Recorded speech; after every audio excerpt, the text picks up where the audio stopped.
আমি এই মুহূর্তে আছি পুরানা পল্টন গণস্বাস্থ্য হোমিও ক্যান্সার গবেষক অধ্যাপক ডাক্তার SM সারোয়ার স্যারের চেম্বারে।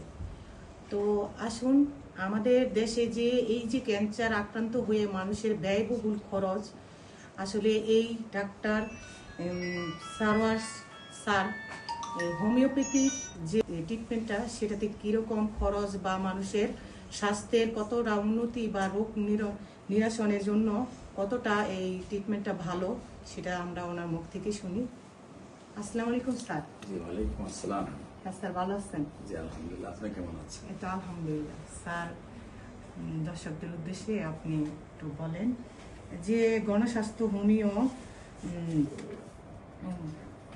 হোমিওপ্যাথিক চিকিৎসায় যে হোমিওপ্যাথিক চিকিৎসায় যে যে মানে যে আপনার যে ট্রিটমেন্টে মানুষের মানে অসুস্থতা হওয়ার হার কত পার্সেন্ট বা কি ট্রিটমেন্ট, এই ট্রিটমেন্টটা নিলে মানুষ সুস্থতার হারটা কত পার্সেন্ট আসছে বর্তমানে, বা নিলে সুস্থ হবে, এরকম এটার আশ্বাসটা কিরকম হতে পারে? প্রশ্ন বোঝা গেছে।